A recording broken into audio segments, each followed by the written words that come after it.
noches.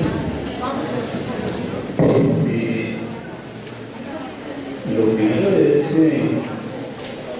siempre que tengo la oportunidad de venir a la ciudad de Chiquinquirá, para mí es una oportunidad de un encuentro conmigo mismo, de un encuentro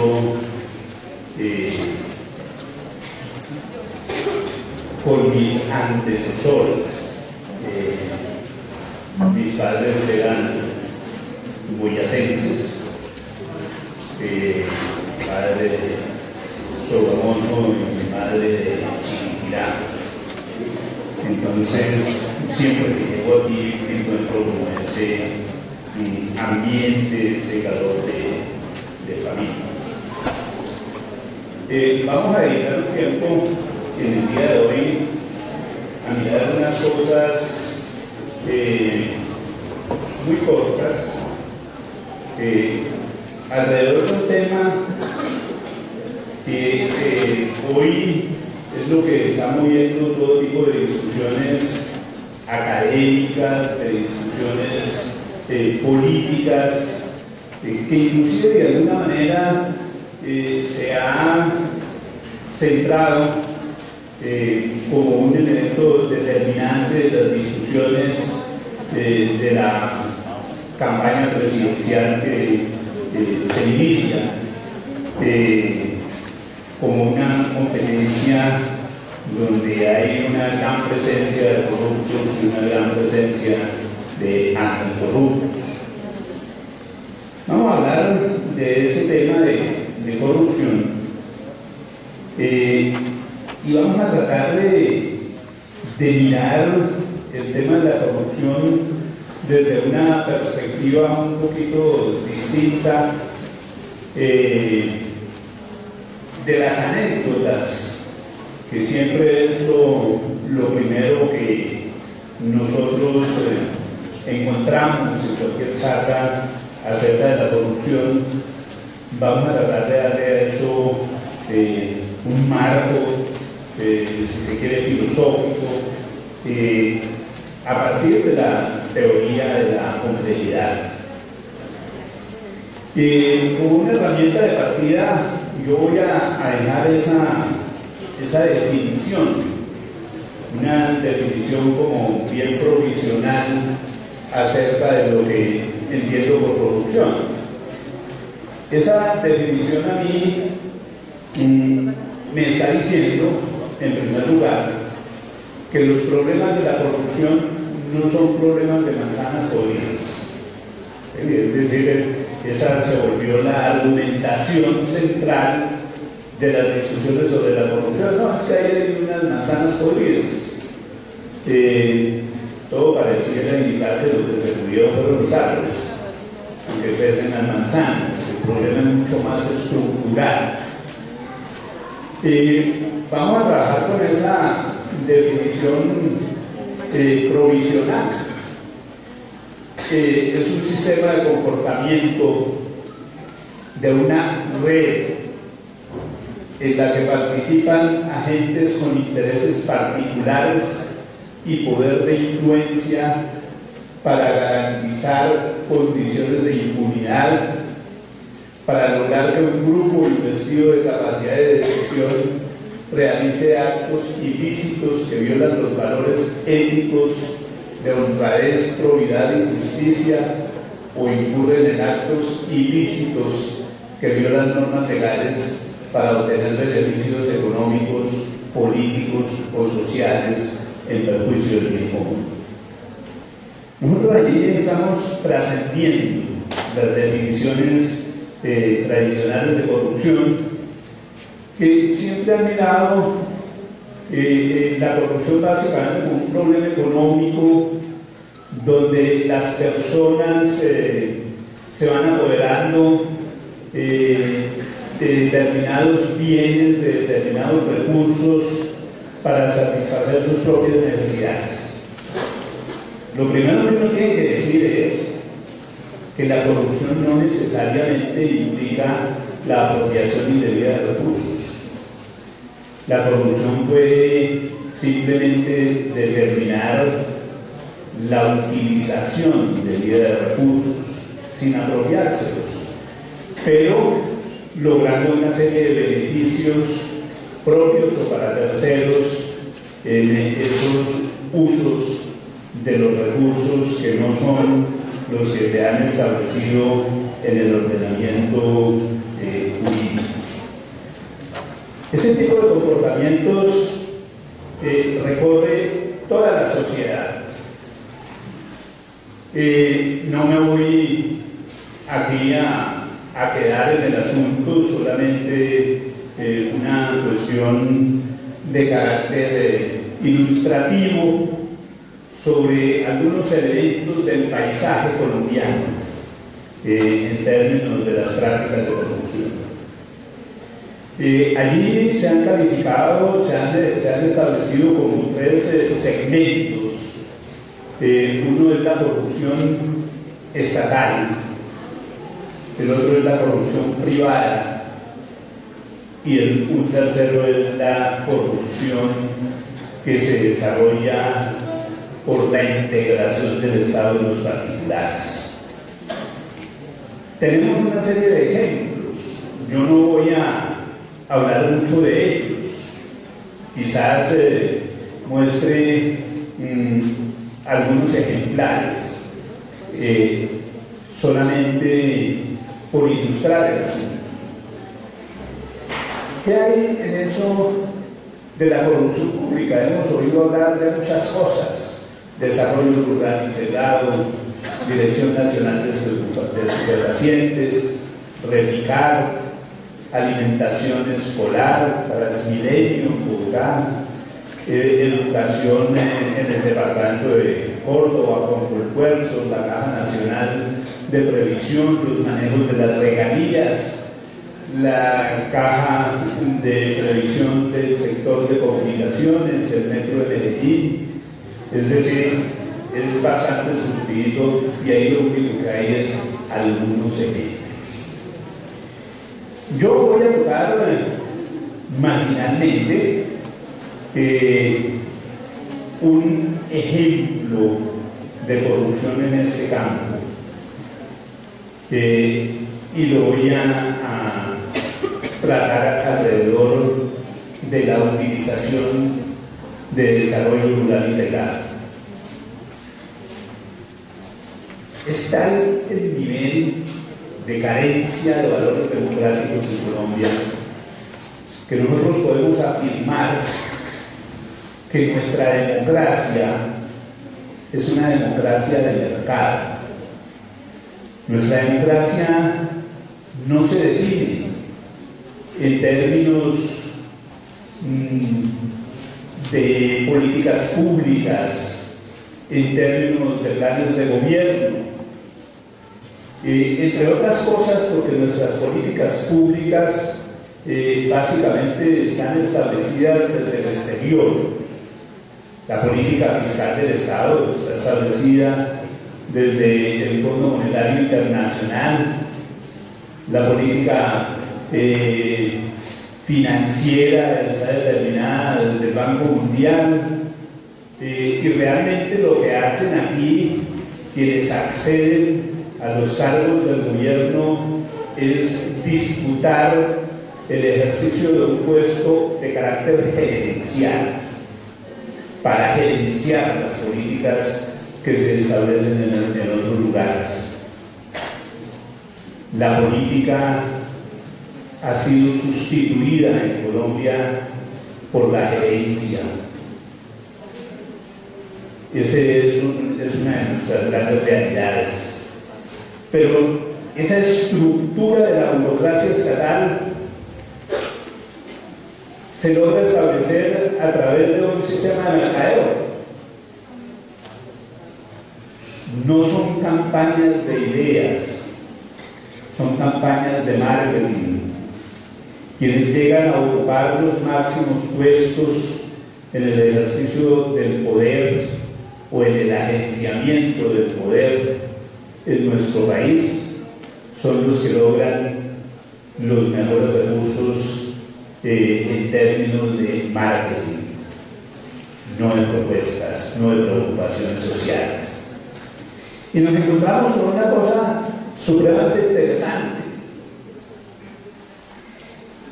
El gobierno, bueno, tenemos en apariencia un Estado que funciona con base en una especialización funcional donde se supone que hay unas ramas del poder público que cumplen unas funciones especializadas, que cada una a su manera es soberana, es autónoma.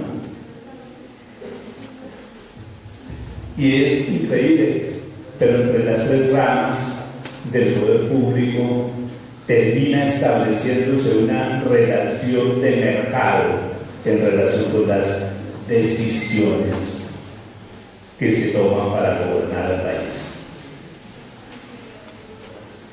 Estamos en unas condiciones donde, por ejemplo, el presidente, para lograr el éxito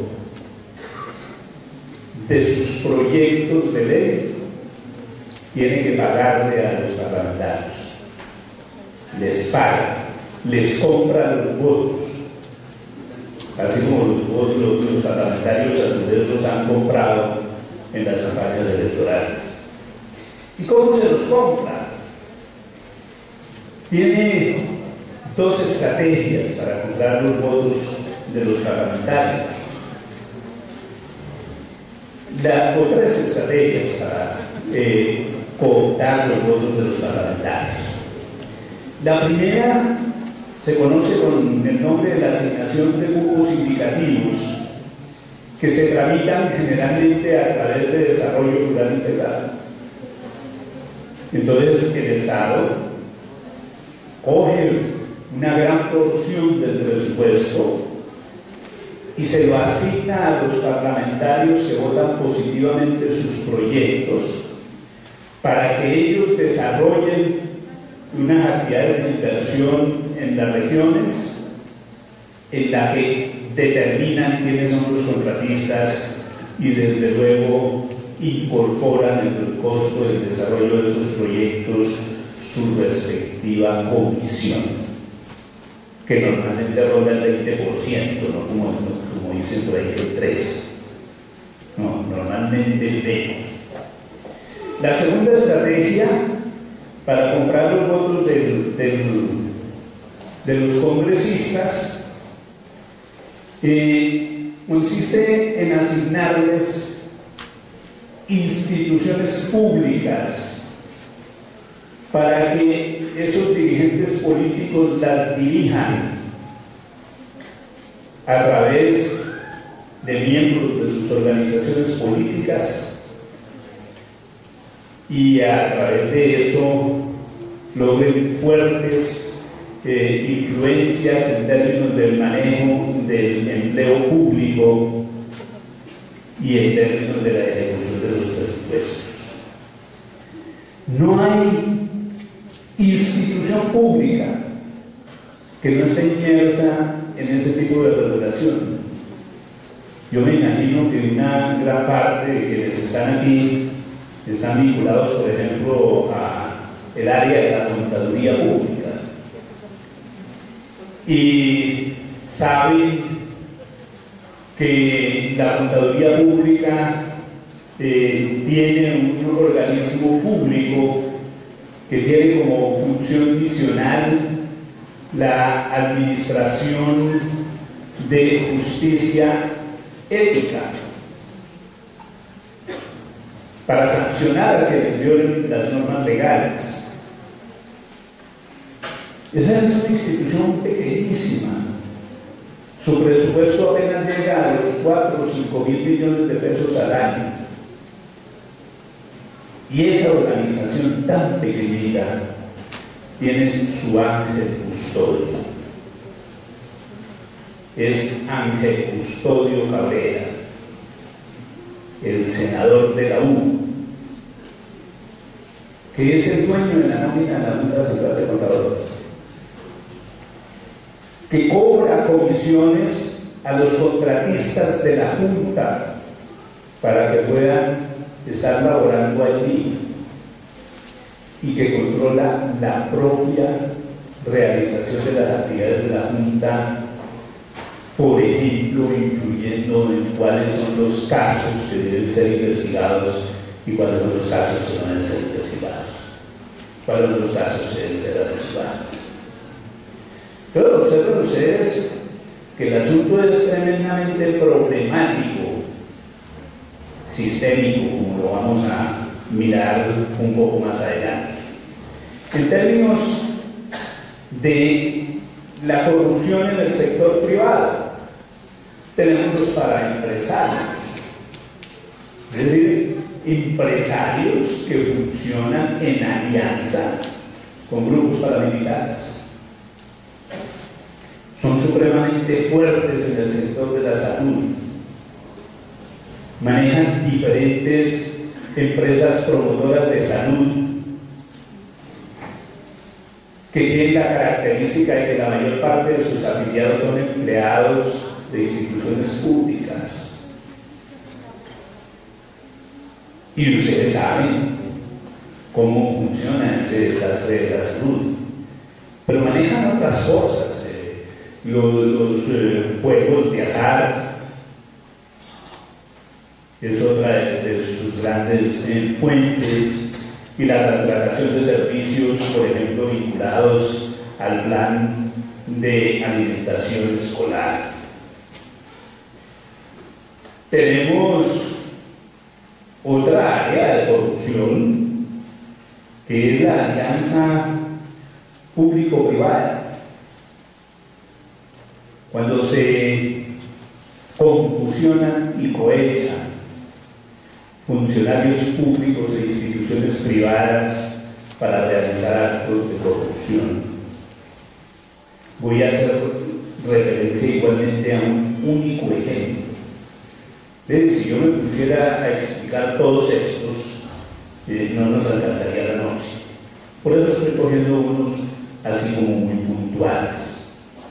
Y en esa alianza público-privada de la corrupción, solamente voy a hacer referencia al más grande acto de corrupción que se ha realizado en la historia de nuestro país. Se llama Ley 1819, que debe ser profundamente conocida por todos ustedes en el campo de la administración, en el campo de la contaduría, en razón de que la Ley 1819 es la que aprobó la última reforma tributaria. Como yo soy un poco desocupado, entonces a veces me pongo a hacer cosas que normalmente la gente que sí se ocupa no tiene tiempo de hacer. Me dediqué el año pasado a buscar las publicaciones de los últimos 4 años de gremios económicos. No me las leí todas. La literatura es tremendamente abundante. Leí solamente aquellas publicaciones en sus revistas que hacían referente a la política tributaria del Estado. Y me encontré con una cuestión supremamente interesante. La revista de la NIF, la revista de Desarrollo, la revista de la Asociación de Exportadores, la de la Asociación Bancaria, las publicaciones de la Cámara Colombiana de Infraestructura,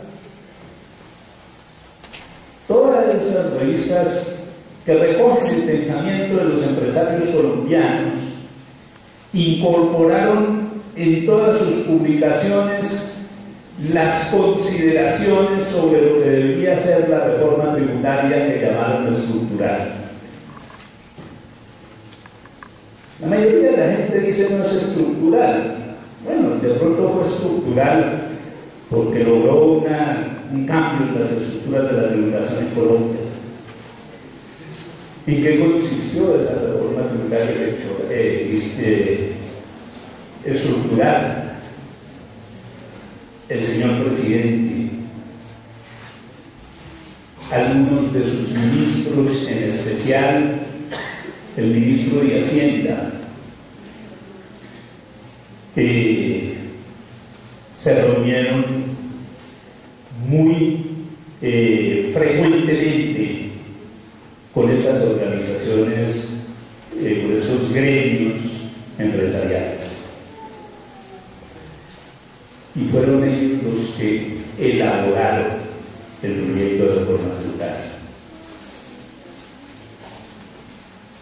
Yo cogí ese proyecto de reforma tributaria y como yo no soy como Simón, intenté leerla cuidadosamente, y puedo decirles que gasté mucho más de 100 horas leyendo ese proyecto de reforma tributaria. Y entonces uno queda tremendamente sorprendido cuando el Parlamento la leyó, la discutió y la aprobó en 6 horas.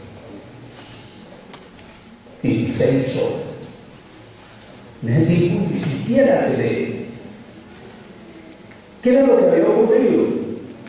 El gobierno negoció la reforma tributaria con los empresarios.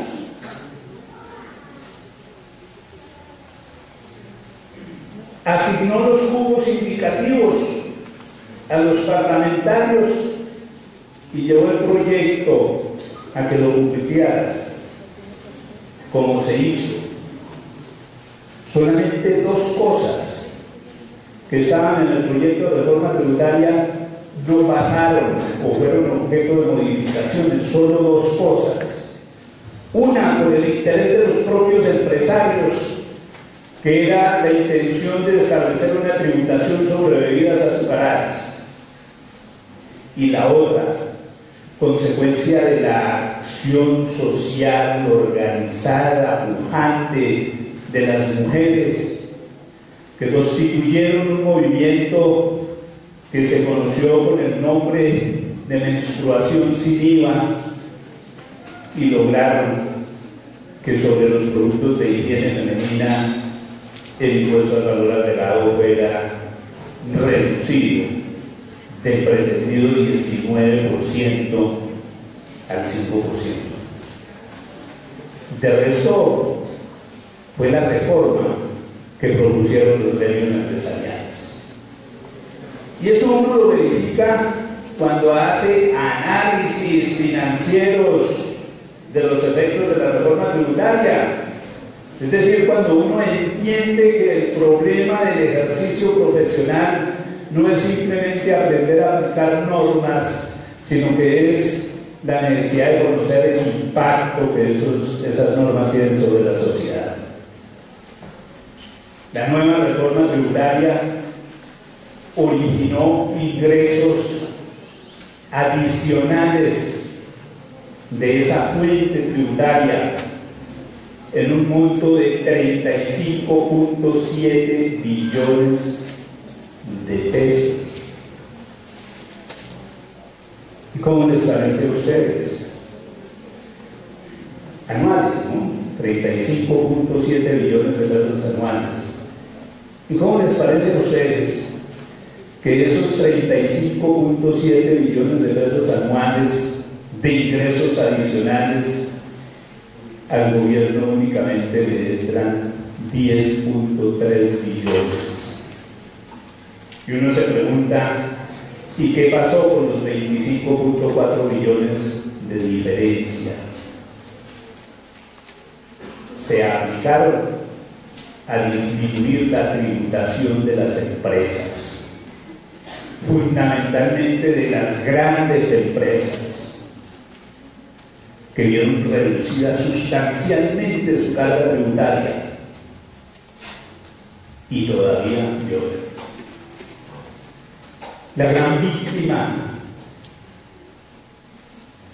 de esa reforma tributaria fuimos las personas naturales. Apenas este año lo empezamos a sentir. Yo me imagino cómo se han sentido, por ejemplo, los profesores universitarios de las universidades públicas, que de una vez les dijeron su componente salarial pagado como viáticos, gastos de representación, ya dejan de estar excluidos de la base de tributación, porque nadie podrá pedir rentas exentas por encima de un 40%. Y si tenemos en cuenta que el 25% es la carga prestacional, que hay cerca de un 10-12% de los aportes para el sistema de seguridad social integral, en verdad los profesores de las universidades públicas les duplicaron el impuesto. Y eso es algo que ocurrió con todos los colombianos. Y ni siquiera nos hemos dado cuenta. En términos de nuestro ejercicio profesional, estamos muy preocupados por saber cómo se aplican las normas, no por saber cuáles son los efectos de esas normas. Estos son apenas 3 ejemplos de esas características del funcionamiento de la corrupción. Proceso de corrupción que, dicho sea de paso, ha tenido un crecimiento geográfico a partir de la Constitución Política de 1991, porque la Constitución Política de 1991 eliminó el control fiscal en Colombia, lo cambió por un modelo de auditoría, y la auditoría no controla, la auditoría evalúa, la auditoría es posterior, actúa cuando ya no hay nada que hacer. A diferencia del viejo control de fiscalización, que era fundamentalmente un sistema de control colectivo. Ese fenómeno tampoco lo hemos estudiado, y es parte integrante de los estudios que estamos obligados a hacer en relación con la corrupción. ¿Cómo funciona ese problema de la corrupción? Hay una serie de elementos que determinan esa cultura de la corrupción. El primer elemento del funcionamiento de esa cultura de la corrupción es lo que yo he denominado el familismo amoral, es decir, la acción de unas familias sin moral que se han adueñado del país desde los comienzos de la República.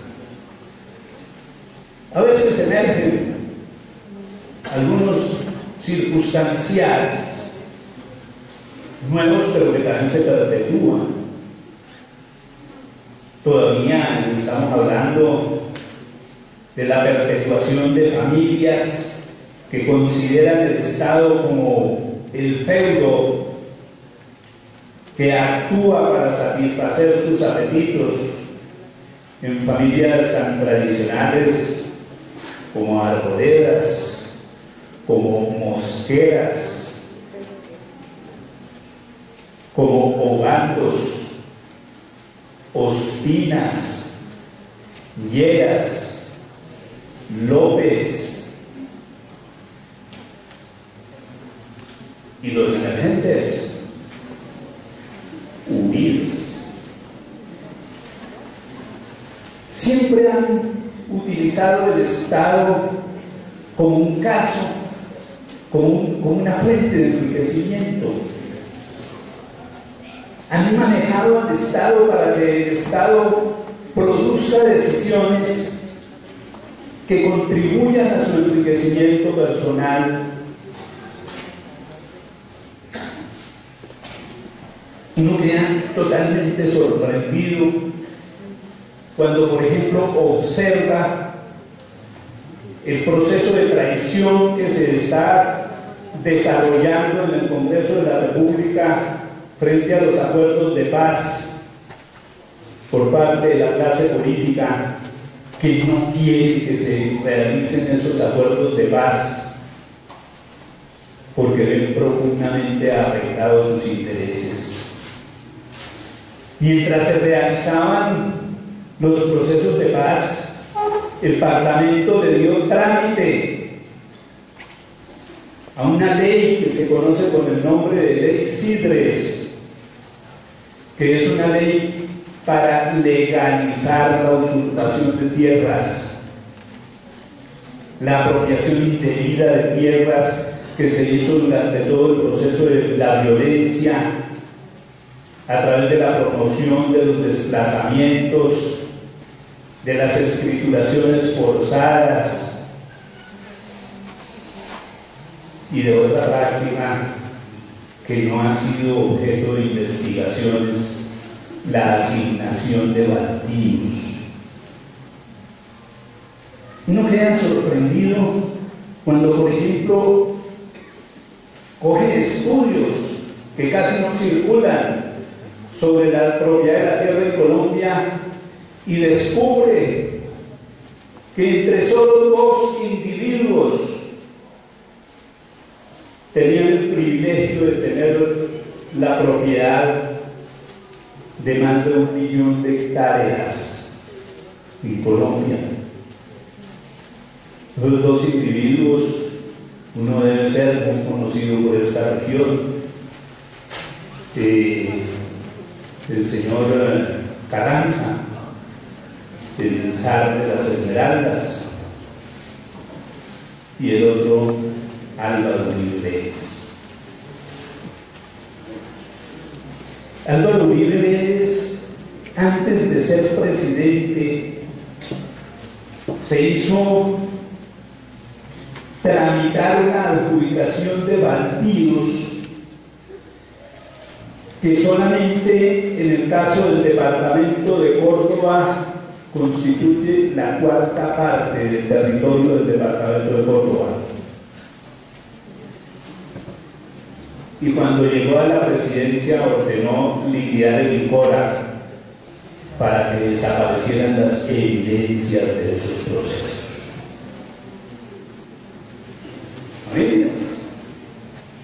Familias que se han especializado históricamente en el saqueo de los recursos de la nación. Y en el otro extremo, la corporatocracia, las empresas. Cuando nosotros nos dicen que la ley obliga a que en todos los procesos educativos se imparta formación en educación cívica para promover los valores éticos en los comportamientos ciudadanos, norma que nadie cumple, y cuando la cumplen normalmente nos enseñan la instrucción cívica de una manera equivocada, porque nos están diciendo que la soberanía, es decir, la última instancia del poder, está en el Estado por delegación del pueblo. Esa es una afirmación falsa. En verdad, la soberanía como última instancia del poder está en las empresas. Las empresas son las que determinan las decisiones gubernamentales, las reglamentaciones del funcionamiento del comercio, la política económica tan fuertemente concentrada en el extractivismo, que es un crimen contra la naturaleza y en consecuencia contra la sociedad, son las que determinan las políticas financieras, las que definen que hoy la ciudadanía no es un derecho que se obtiene por haber nacido, que solamente se reconocen en esta nueva sociedad como ciudadanos a los deudores. Quien no deba no existe. Es la lógica de la sociedad financiarizada. Y ellos son los que controlan en verdad el ejercicio del poder. Y los dos, el familismo amoral y la corporatocracia empresarial, administran un sistema democrático que se constituye como una democracia liberal. Utilizan los recursos públicos para financiar las campañas de marketing político, lo presentan a la ciudadanía como si fuera la generosidad del candidato la que ha distribuido esos recursos orientados a coartar la libertad de sufragio. Las organizaciones empresariales financian las campañas políticas, inclusive por encima de la ley, que ha sido clara y precisa en establecer que ninguna campaña política puede recibir auxilios, financiamiento de empresas extranjeras. Todos han oído el problema de Odebrecht. Odebrecht financió las campañas de Uribe. Odebrecht financió las campañas de Santos. Odebrecht financió las campañas de Zuluaga. Y la justicia quedó al margen. Jurídicamente, la sanción por haber aceptado financiación de empresas extranjeras es la prohibición de que el partido o movimiento político que haya captado esas ayudas pierde el derecho de presentar candidato presidencial a la siguiente elección. Lo cual querría decir en buen romance que en este momento ni el Partido Liberal, ni el Partido Conservador, ni el Partido de la U, ni el Centro Demoníaco tienen derecho a presentar candidatos presidenciales en términos de la ley. Pero no les dicen nada, porque esa democracia de mercado logra la elección de una serie de candidatos cooptados que cuando llegan a las posiciones de poder llegan a pagar los favores, a gobernar en favor de las empresas y familias que los financiaron,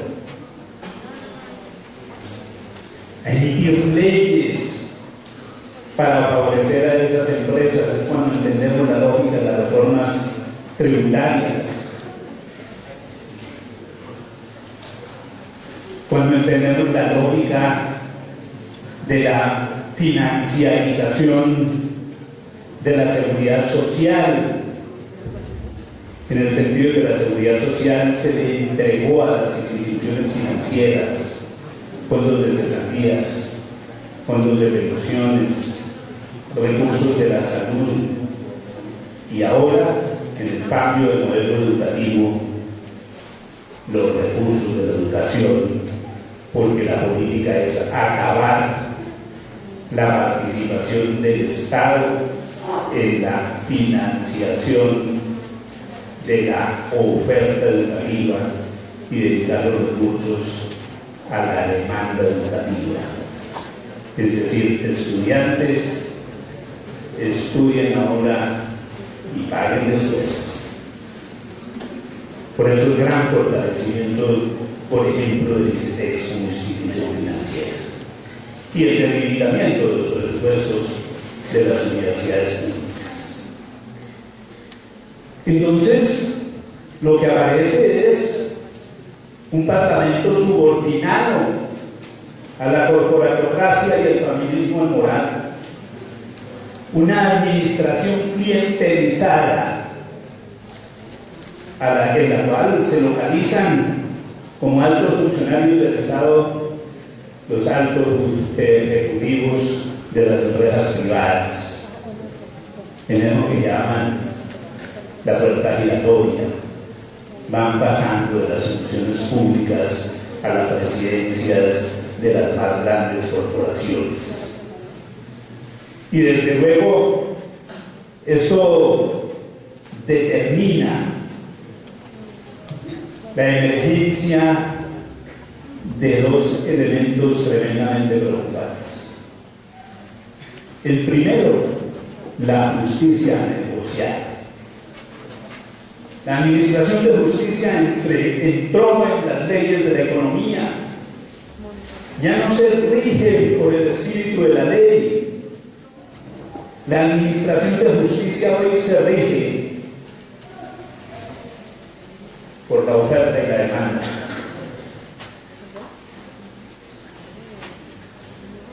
Y se administra de acuerdo al comportamiento de los precios de oferta y de demanda. Un señor entra a un supermercado y se roba una cajita de caldos de gallina y es condenado a 8 años de cárcel. Y nosotros vemos lo que sucede con los que se roban los recursos del presupuesto. El caso Transmilenio en Bogotá, construyeron eso que llaman Trocal de la Caracas, cambiaron las especificaciones técnicas de la obra y le causaron a la ciudad un detrimento patrimonial enorme. Y empieza a surgir una cosa tremendamente preocupante. El director del IDU, el Instituto de Desarrollo Urbano de Bogotá, es condenado a unos 9 años de prisión. Y el alcalde de Bogotá, el responsable de la ejecución de esos contratos, es reelegido alcalde de Bogotá. Intocable. Uno de los funcionarios más corruptos de la administración pública, pero intocable. ¿Cómo se explica uno eso? De que el ejecutor ni siquiera sea llamado a una declaración libre, a una versión libre, y el funcionario medio sea condenado. A eso las tradiciones religiosas lo han denominado la estrategia de los chivos expiatorios. El asunto de los chivos expiatorios tuvo su origen en el templo de Salomón. El procedimiento consistía en que la gente pecaba distintos tipos de pecados. Además, pecar es muy fácil, ¿no? Todos ustedes que son fervientes católicos saben que leer horóscopos es pecado mortal. Y me imagino que llevar la lectura de horóscopos reiteradamente, pecado mortal. Y entonces la gente que sabía que ya no estaba en gracia de Dios, porque había roto su alianza por la conducta pecaminosa, hacía un sacrificio. Sacrificaba un chivo en el templo de Salomón. Los olores eran terribles en el templo de Salomón. La estrategia del chivo expiatorio. Chivo, pague usted porque yo he pecado. Una figura muy practicada en la administración de justicia. Los grandes no son tocados. Por ahí los niveles medios o los niveles bajos. Miren quiénes van a ser todos los ordenados de los papeles de Panamá: contadores y revisores fiscales. Y la otra justicia es la justicia paralela, es la justicia privada, la que se monta como un sustituto de la justicia constitucionalmente definida. Los tribunales de arbitramiento. Ustedes saben hasta dónde llega la temeridad de esos tribunales de arbitramiento. Acaba de emitir un fallo del Tribunal de Arbitramiento de la autopista del Sol, determinando que a Odebrecht se le deben restituir todos los derechos contractuales en el desarrollo de ese proyecto. Así funciona la justicia paralela. Los tribunales de arbitramiento son mecanismos judiciales entre particulares que se pactan para proteger la reproducción del capital. Uno pensaría que la justicia sería el mecanismo que pudiera establecer controles en relación con la corrupción, pero ha sido sustituido, ha sido eliminada la justicia. De una parte, con la justicia negociada, la práctica de los chivos expiatorios, y de otra parte la sustitución por los mecanismos de justicia privada. Parece que con toda esa estructura nuestro Estado está capturado por esos dos grandes poderes de la corrupción: el familismo amoral y la corporatocracia, y que quedan pocas oportunidades para entrar a corregir esta situación.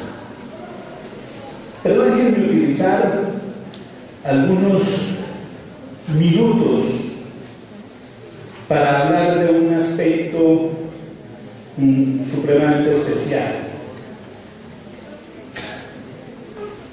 las profesiones públicas. Es decir, algunas profesiones que tienen la característica de influir fuertemente en los comportamientos de la administración, en los comportamientos del funcionamiento de la economía,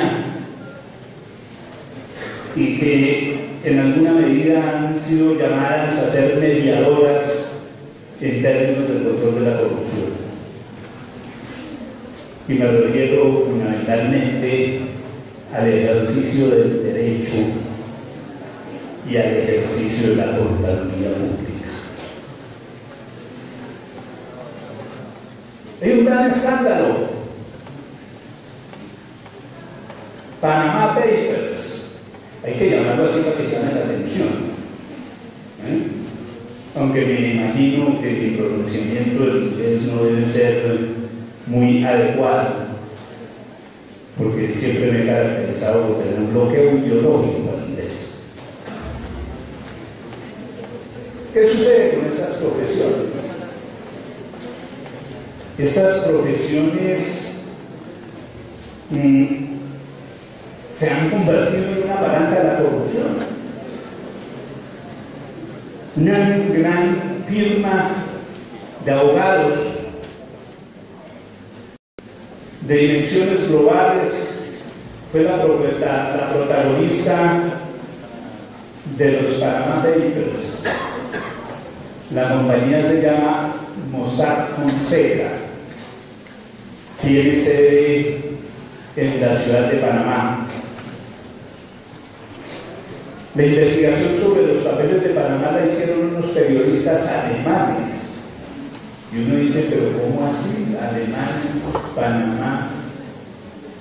Y el asunto es muy sencillo. El señor Mossack es de origen alemán.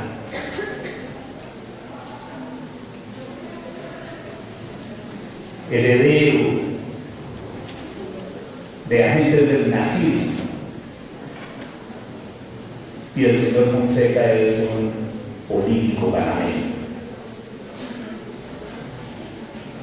Descubrieron que allí en las actividades de esa firma de abogados, se realizaban unas prácticas tremendamente corruptas, comprometidas fundamentalmente con el lavado de activos y la evasión tributaria, a partir de la constitución de lo que se denominan empresas offshore es más allá de la playa, literalmente, pero conceptualmente es más allá de las fronteras, que normalmente son empresas de papel. Descubrieron cómo empresas del prestigio de Siemens, que tiene como eslogan de su mercadeo la expresión contratación sin mordidas, desde los años 50 constituyó una empresa offshore en Islas Vírgenes, a partir de la cual se giraban las comisiones por la obtención de contratos para esa empresa, como el contrato de toda la funcionalidad tecnológica del metro de Medellín.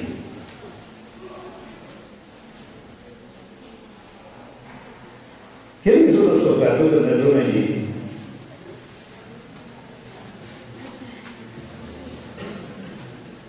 Un alcalde que fue instituido por nexos con el narcotráfico y que después fue gobernador de Antioquia y luego presidente de la República y luego senador de la República.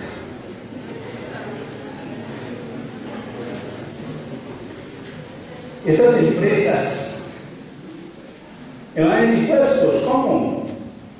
Constituyen empresas en esos paraísos fiscales. A través de esos paraísos fiscales facturan materias primas que importan, por ejemplo, empresas colombianas sobrefacturadas. Y a través de esas empresas compran los productos de las empresas colombianas subfacturados. De tal manera que esas grandes empresas terminan trabajando como por hacernos el favor de dar trabajo a los colombianos porque ellos no ganan nada, pero las ganancias se acumulan en los paraísos fiscales. Facturan costos inexistentes, fundamentalmente costos de asistencia técnica y de asesoría técnica. Ustedes han oído hablar mucho en esos días de esas prácticas por la intervención de la Fiscalía en una empresa de origen boyacense, ¿no? Servientrega y su hijito natural Efecto. Prácticas corruptas realizadas por abogados que manejan todo ese mercadeo de personerías jurídicas para promover esas actividades de lavado de activos y de evasión tributaria. Y las otras empresas de esa naturaleza son las empresas contables. Es que qué paradoja. Los que se inventaron los mecanismos de evasión tributaria, que ellos en sus brochures de oferta de servicios llaman optimización tributaria, fueron las grandes firmas multinacionales de auditoría. Y a esos nadie los toca. Los respetan profundamente. Tenían delegado en la comisión de sabios que tuvo la responsabilidad de elaborar el proyecto de reforma tributaria estructural. Imagínense la calidad de recomendaciones. Y a esas empresas no se les ha dicho nada. Pero esas empresas nos están generando un problema supremamente fuerte. Los contadores públicos en Colombia son dadores de república. Cuando los contadores públicos emiten dictámenes y atestaciones, están construyendo presunciones judiciales de veracidad y de legalidad de los actos descritos en los informes que dictaminan. Y se les ha dado esa posibilidad porque ellos piensan, o la sociedad pensó, que los contadores tienen altos valores éticos que parten de un valor fundamental que es el valor de la independencia. Pero ¿cómo funciona eso del valor de la independencia? Yo construí esa matriz para tratar de explicar ese problema de independencia. La independencia es la capacidad que tiene el profesional para emitir dictámenes y atestaciones absolutamente objetivas al margen de cualquier presión que incline el sentido de sus dictámenes. La independencia está definida por una relación entre la libertad y la necesidad. Yo puedo ser libre si tengo bajos niveles de necesidad. Si yo tengo altos niveles de libertad y bajos niveles de necesidad, puedo actuar con independencia. El asunto es que si yo tengo altos niveles de necesidad, eso termina expresándose en bajos niveles de libertad.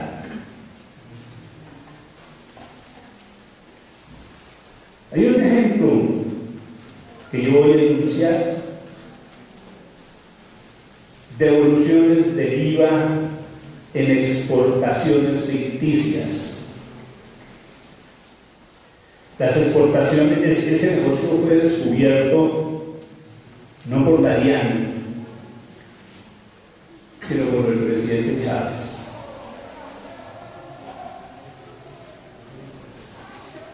Esos eran los motivos por los cuales le tienen tanto terror al castrochavismo, ¿no? Cuando fue elegido por primera vez Juan Manuel Santos, al otro día organizó una reunión en Santa Marta, en la quinta de San Pedro Alejandrino, para buscar el restablecimiento de relaciones entre los dos países.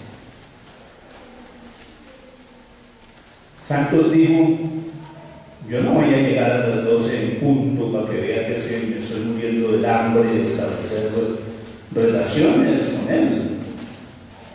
Y llegó a la 1:30. Y Chávez llegó a las 3. Se tiraron el almuerzo y empezaron las negociaciones. Digo, restablezcamos relaciones. Sí, restablezcamos relaciones. Y entonces Santos le dijo: pero mándenme esos guerrilleros que tienen ahí en la frontera. Y Chávez le dijo: pero mándenme esos golpistas que trabajan en la Universidad Sergio de Corea, en Bogotá.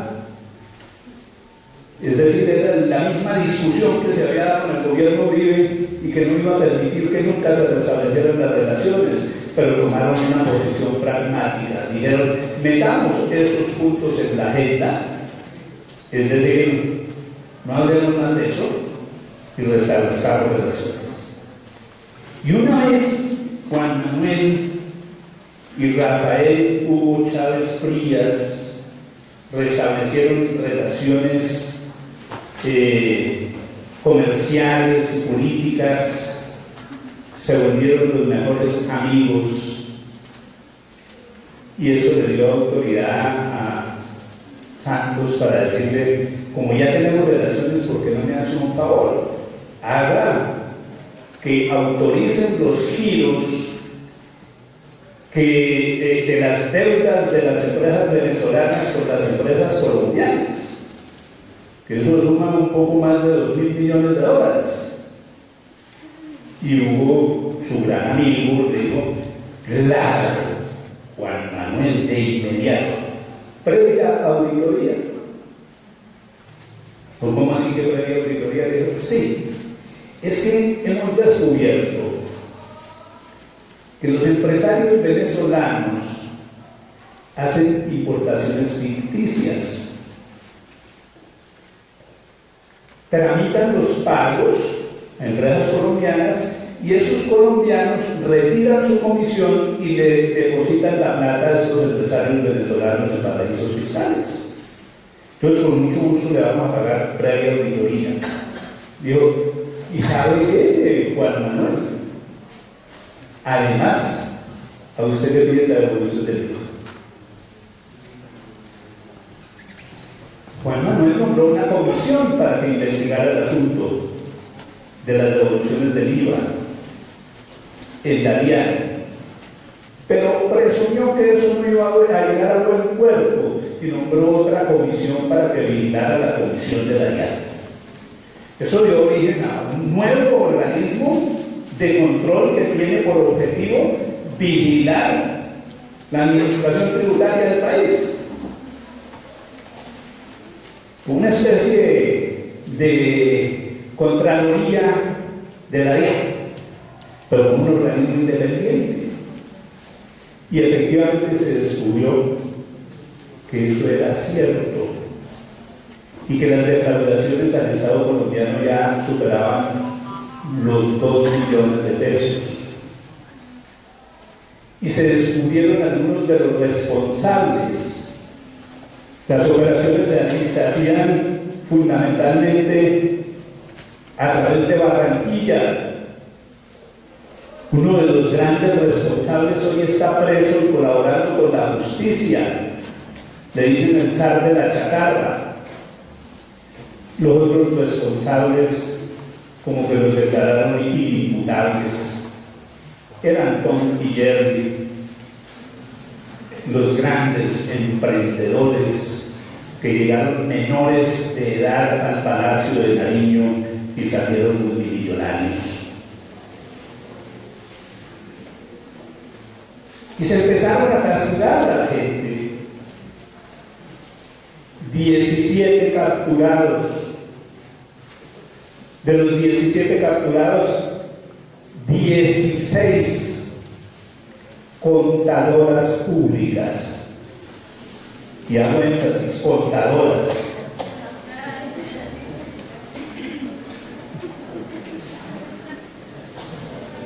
Y ellas de una vez ingresaron a la cárcel. Los empresarios no. Como yo digo el chisme, para identificarnos nos llamamos investigadores. Las visité en la cárcel con propósitos investigativos para indagar cuál había sido el tipo de negociación que habían realizado. Y me dijeron, ninguno. A nosotros nos pagaron el sueldito. Pero, ¿cómo así que ustedes van a firmar esas cosas por el sueldito? Y es cuando uno se desgarra a la vida salvadoreña humana. La gran mayoría de madres solteras, cabezas de familia. Nosotros necesitamos trabajar. Y si no lo hacíamos, nos echaban. Y nosotros no podíamos darnos el lujo de quedarnos sin trabajo porque nuestros hijos, nuestros hermanos, nuestras madres, la necesidad les eliminó la libertad. Esas son las tragedias que nosotros también deberíamos de conocer. Porque cada vez que aparece un escándalo donde se vinculan contadores, todo el mundo se llena la boca de saliva diciendo, por no cumplir la ética. ¿Y dónde está el análisis humano de esas situaciones? Yo no justifico esas conductas antiéticas, pero pienso que la profesión debería moverse como un organismo social para cambiar esas relaciones de prestación de servicios que nos someten a la fuerza, a la riqueza, para negarnos la libertad que debe fundamentar la independencia. ¿Y por qué se da eso? Porque tenemos un mercado imperfecto. El 90% del mercado profesional independiente en Colombia está en cabeza de 4 grandes firmas internacionales de auditoría que en conjunto emplean 4.200 contadores. Y eso quiere decir que 231.000 contadores tienen que romperse en una competencia abierta por un mercado desigual. La sociedad no está generando condiciones para el ejercicio de la independencia. Y uno diría, pero tienen razón en contratar a esas grandes firmas multinacionales de auditoría, porque como ellos sí tienen bajos niveles de necesidad y altos niveles de libertad, ellos sí son éticos. Yo los invito a que hagan una revisión documental, Navelena, Odebrecht, Reficar, Ecopetrol y una enorme lista. Y miren quiénes son los revisores fiscales de esas empresas que están inmersas en esos enormes problemas de corrupción. Indefectiblemente ellos.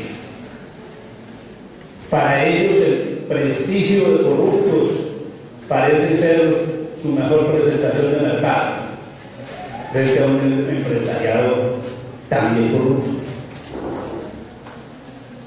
Esa es la tragedia que estamos nosotros viviendo.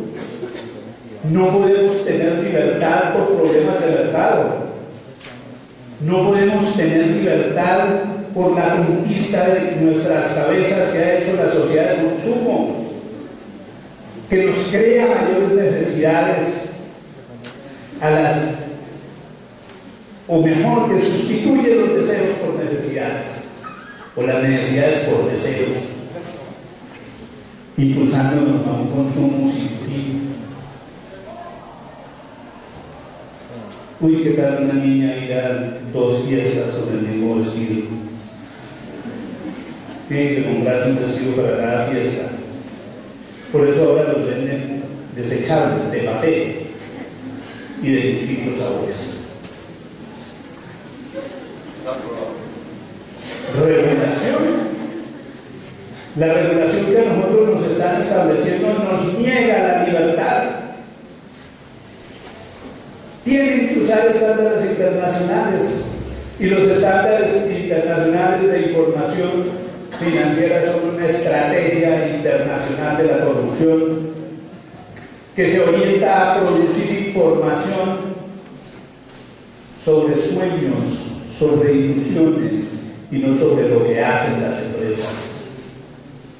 Y en la práctica tenemos 2 regulaciones paralelas. Una en el Código de Comercio que dice la información contable debe representar los hechos que afectan los patrimonios de los comerciantes, y otra en los estándares internacionales se dice la información contable debe mostrar los pronósticos del mercado de los comerciantes. Son 2 cosas totalmente distintas que nos quieren mostrar como iguales. Hay 2 legislaciones paralelas. Y cuando una persona se enfrenta a legislaciones paralelas, las legislaciones se anulan mutuamente y llegamos a una sociedad de la anomia, una sociedad que en la práctica vive sin normas. Lo mismo sucede con el problema de control. Los revisores fiscales tienen funciones de vigilancia, y los estándares de aseguramiento están hechos para hacer evaluación. Si uno cumple con los estándares internacionales de aseguramiento, viola las normas del Código de Comercio y además las normas del Código Penal. Pero ellos salen del paso diciendo, con unos juegos que yo he llamado la sinonimia. Mire, es que la revisoría fiscal tiene que utilizar técnicas de fiscalización, y entonces eso es sinónimo de normas de auditoría. ¿Sinónimo? La revisoría fiscal es fiscalización, la auditoría es evaluación. Esos son sinónimos. Nos llenaron de sinonimia, y esa sinonimia ha conducido a una disonancia cognitiva. Es una enfermedad psíquica del aprendizaje, donde uno coge un texto y lee lo que quiere entender y no lo que dice el texto. Y eso lo fortalece sobre una autoridad ignorante, como la que se expresa en las superintendencias de sociedad, en las superintendencias en general y en el Consejo Técnico de la Copiaduría Pública. Sí, autoridad ignorante. Y de ese modo nos han sometido a un campo de ejercicio profesional que se caracteriza por la baja libertad, por la alta necesidad, y que nos hace así prisioneros, sujetos de las pretensiones empresariales. Ese es nuestro panorama. ¿Tenemos posibilidades? Yo siempre pienso que sí, que aún hay esperanza.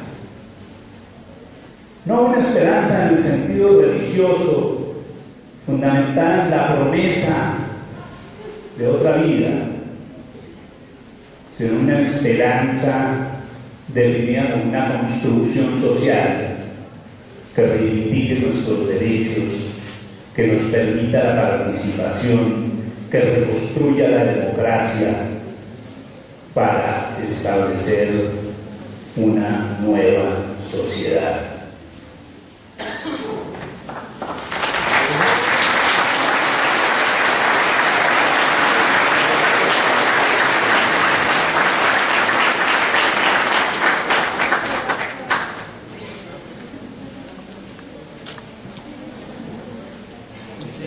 ¿Preguntas?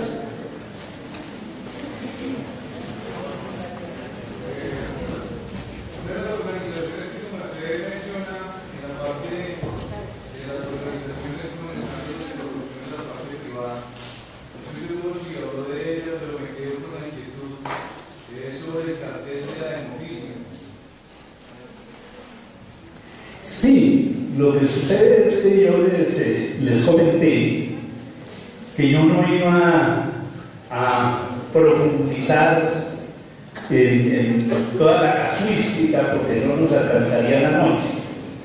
Pero desde luego en el departamento de Córdoba aparecieron como conjuntamente en el gobierno del señor Lyons los problemas de los recursos de la educación, el cartel de la hemofilia y de los planes de alimentación escolar, que originaron las prácticas de justicia negociada más conocidas de la actualidad. En donde el propio exgobernador ahora colabora con la justicia para denunciar con quién se robó la plata, y los magistrados de la Corte Suprema de Justicia intentan exonerarlos por unas tarifas cómodas que siempre están por sobre los 2.000 millones de pesos. Seguramente uno también debería hablar en extenso del problema de Panama Papers. Son 1.000 y pico de casos los que están reportados en Panama Papers. Y uno queda asombrado que la Fiscalía solamente detecta 14. No detecta los casos del exgerente de Copetrol, que tenía cuentas en paraísos fiscales, del ministro de Hacienda, del director de Caracol Radio, Noticias Caracol Radio, y toda una serie de personalidades de alto pedigrí no los tocan. Seguramente ellos tienen los recursos para la justicia negociada.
Ese matrimonio, porque ya los medios son parte de los dueños de valores cómo lograr generar espacios donde hay información distinta. Porque hoy en día uno encuentra estos espacios académicos que son sobre la historia, sobre la minas, o sea, los espacios académicos ya no dialogan que otra cosa distinta, sino cuáles estamos haciendo. Mientras afuera están ocurriendo cosas que no coinciden. La otra